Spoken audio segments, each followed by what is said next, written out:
Batakuru Petrus ɗimmurundum. Batakuru Petrus ɗimmurundum. Simore aranere. Immorde am min Sim'un Petrus. Sahabajo e kurkadu Isa almasihu on. Haa ɓe hendiɓe gomɗinal fotaygal e hittude e ngal amen ngal. Immorde e peewal Allah men e dandowo on. Ɗum ko Isa almasihu on. Yo moƴƴere e ɓuttu sowindirane on e hoore andugol Allah e Isa joomi men on. Ko bawgal makko ngal Allah yeɗiri en kala ko handuɗen fii gurdan e wuurirgol wana o faalira non. E nder andingol en on noddirɗo en mangural mungal e moƴƴuki mum kin. Ko ni o yeɗiri en fodaariji ɓurɗi hittude e ɓurɗi mawnude ɗin. Fii tippude ɗin fodaariji no tawdireɗen e jikku makko on, kanko Allah. Ɗum ko onon fuutinoɓe ɓoylaare aduna iwrunde e himmeji bonɗi. Ko sabu ɗum waɗi gere ɓeydi ton e gomɗinal mongal jikku moƴƴo. E hoore jikku moƴƴo on kadi ɓeydi ton ɗon gandal. E hoore gandal ngal kadi ɓeydi ton waawugol hoore mum. E hoore wawgol hoore mum ngol kadi ɓeydi ton ŋaññagol. E hoore ŋaññagol ngol kadi ɓeydi ton wuurirgol wano Allah faalira non. E hoore wuurirgol wano Allah faalira non ɓeydi ton giggol siɗɗankaaku. E hoore giggol siɗɗankaaku ngol ɓeydi ton giggol. Si ɗi jikkuuji ɗo sowondiri e mon, ɗi haɗay on wonude meerenteɓe ɓe alaa battane moƴƴe fii andugol Isa almasihu joomi men on. Kono mo alda e ɗin haray ko bunɗo mo felsata, yejjutuɗo ko junubaji mum ɗi laɓɓinano kon.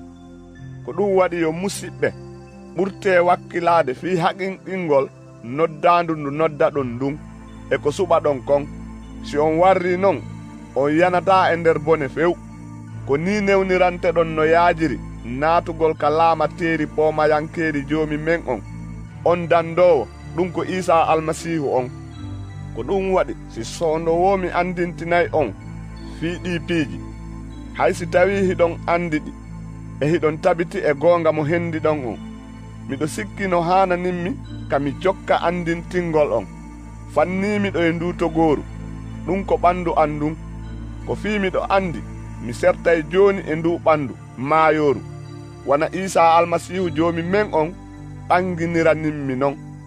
Ko ɗum waɗi si mi etoto fota fii hay si mi ƴooyi no anditiriyon ɗi piiji, awa hinamen ɓaarorɓe taarikaji sinciraaɗi ƴoyre fewndo ko men ɓanginani on ardu Isa almasihu joomi men on e bawgal makko ngal, kono min yirigite amen ɗen tigi mangu makko ngun. Ko fii o hendike e juuɗe Allah baabajo on teddungal e darja fewndo ko o nanuno hawa iwrude ka darja heewuɗo ɓural on. Ko Allahu on daalanimo, oɗo ko ɓiɗɗo an yiɗaaɗo mo mi weltori on. Menen kadi min naningol konngol iwrungol ka kammu fewndo men wondi e makko ka hoore fello hormortengo. Awa meɗen ɓuri fellutude fii konguɗi ɗi annabaɓe ɓen longinaɗin, ɗin ɗi tawata si on wattani yiila haray on waɗi ko moƴƴi. ɓay ɗin konguɗi no waywa lampu huɓɓuɗo e nokkure niɓɓitunde. Haande fajiri on feeri, jaawire nden toowi ndaygini ɓerɗe mon ɗen. Ko adi kon ande wonde firo konguɗi ɗi annabaɓe ɓe windi ɗin, ɗum ko daaluyeji ɗi ɓe longinaɗin hina e neɗɗanke iwri. Ko fii kala konngol longinagol hina e miijo neɗɗanke iwi, kono ko ruuhu seniiɗo on yimɓe ɓen haaliri ko Allah longini ɓe kon. Batakuru Petrus ɗimmuru ndun. Simore ɗimmere. Woodino e hakkunde jama on waɗitiɓe annabaɓe jannoɓe fenande, woniroya non e hakkunde mon onon kadi hara hiɓe ɓisa jandeji fenandeji e nder ko ɓe jannata kon. Nawrayde e halkare ɓe yedda on sodutuɗoɓe, ɗum ko joomi on.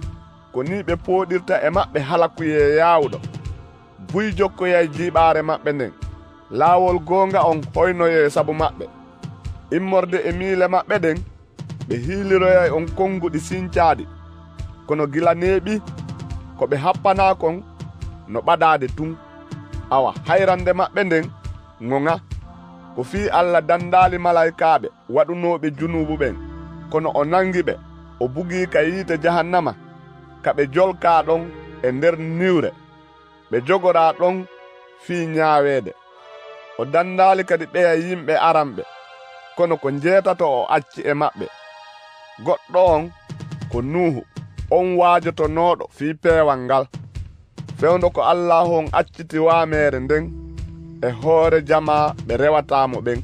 O happani kadi ɗeeca e Saduma e Amura mulugolɓe watta ɗe ndoondi fii waɗangol ɓe rewataamo ɓen kanko Allah misal. Kono o dandi Luutu feewuɗo on mo ɓernde mum wondunoo e sokola tiiɗuɗo sabu jikku jiiɓiiɗo ɓee bomɓe. Ko fii on ko feewuɗo hoɗunooɗo hakkunde maɓɓe mo wonkii mum tampintenoo nyande wo nyande sabu angal peewal ngal o yi'aynoo ngal e ngal o nanaynoo ngal.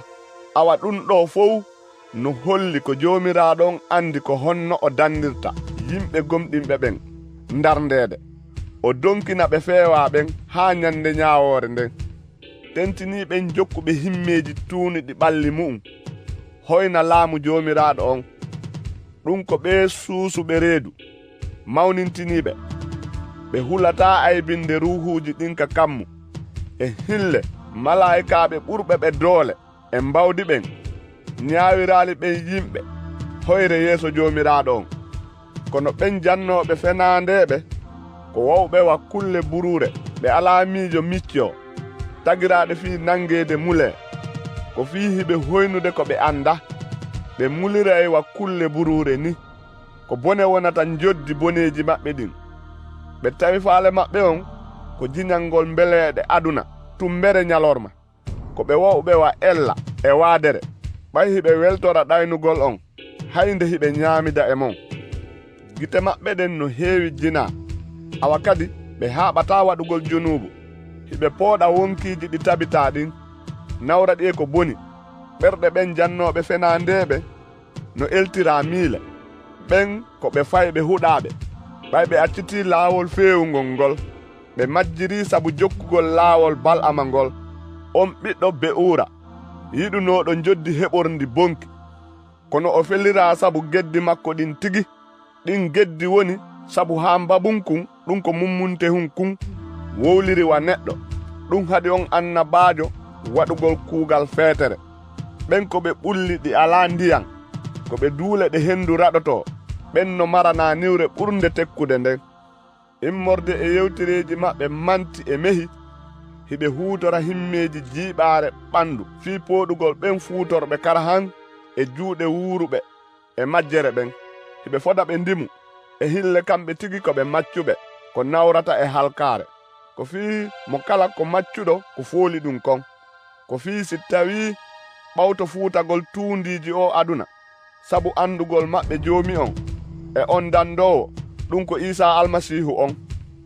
Si ɓe nangike kadi e pircol ɗin tuundiiji haa ɗi fooliiɓe haray sakkitoode maɓɓe nden ɓuray aranere nden bonude no ɓurani ɓe ka tawata ɓe anndaano laawol peewal ngol e di andugol ngol sela yamiroore hormorteende nde ɓe andinaa nden. Ɗum haray ɓe tentinii ko ngol tindol goongawol wi'i kon wonde saa i kala bareeru ndu yirtanto ko ndu tuutunoo kon awa kadi saa i kala ko sewi arngi e looteede ngin ruttoto e rukagol ka loope. Ɓatakuru Petrus ɗimmuru ndun simoore tammere. Awa e hino ɓatakuru ɗimmuru ndu mi windani on ndun yo yiɓɓe e nder majji ɗiɗi ɗinon mi windiran ni on ɗi fii andintingol on walla on heɓon miijooji laaɓuɗi fii no anditiron konnguɗi ɗi annabaaɓe laaɓuɓe ɓen hiitinoo ɗin e yamiroore joomi on e dandoowo en on nden nde sahaabaaɓe ɓen hewtini on. Ko adii kon ande wonde ka nyalaaɗe sakkitore yawitiiɓe aroyey heewɓe jalnori wuuriroyayɓe himmeeji maɓɓe ɗin haray ɓe wi'oya ko honto ardu makko fodanondu ndu woni ko fii gila baabiraaɓe ɓe maayi fof no wayi wano wa'unoo non gila aduna on fuɗɗi. Kono ɓe tewi ɓe yejjiti wonde ko daaluye Allah on waɗi si kammuuli ɗin e leydi ndin woodirano. leydi ndin suuta e ndiyam ndi moƴƴinira ndiyam ko ndiyam kadi aduna feƴƴunoɗo mulira ndiyam waamere kono ko on daaluye Allah kadi waɗi si kammuli fewndi ɗiɗin e aduna fewndiɗo on marana yiite ngen nyande ɓe rewata Allah ɓe ñaawete halke kono no woodi toɓɓere nde on haana yejjutude yo yiɓɓe nyallal gootal ka joomiraɗo on ko wa duuɓi wuluure awa kadi duuɓi wuluure ko wa nyallal gootal awa joomiraɗo on alaa nennude hunnugol fodaari makko ndi wana woɓɓe miijori non kono ka liddu ɗum o muññani on tun ko fii o yiɗa hay gooto hayra kono ko o yiɗi koyo fof ar e tuubu buye awa nyalaande joomi on arday wa gujjo nden nyande non kammuli ɗin muliray hito uuyungo piiji o aduna sunne mula leydi ndin kadi e kuuɗe ko ndi wondi kon feññine ɓay ɗum fof non no e laawol mulirgol ni haray pellet hiɗon haani wuurirde laaɓal e no Allah faalira non awa e nder ko habbiɗon ardu nyalaande Allah nden kon ete fii no ɗum yaawira ɗum kaka kammuli ɗin mulirta yiite ɗon e ka piiji o aduna taayirta nguleendi yiite ɗon kono enen hiɗen habbii fodaari Allah ndin ɗum ko kammu hesu e leydi heyri ka peewal ngal hoɗoyta ɗon ko ɗum waɗi yo yiɓɓe e nder nden habbande ete fiinde o aroyi no tawira on e nder ɓuttu hara on alda e waadere on alda e ella jogore muñal joomiraɗo men on wa kisiye wana Polusa o musidɗo men yiɗaɗo windirani on non kañum kadi tippude e faamugo o yeɗa ngun ko ɗum o woni waɗude e ɓataake ɗen fof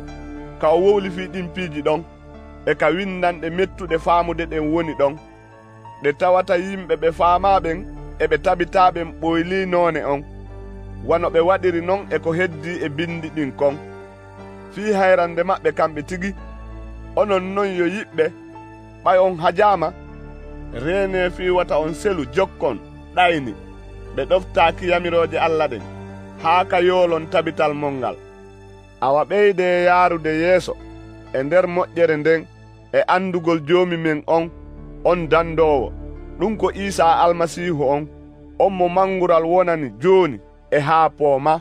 Amina.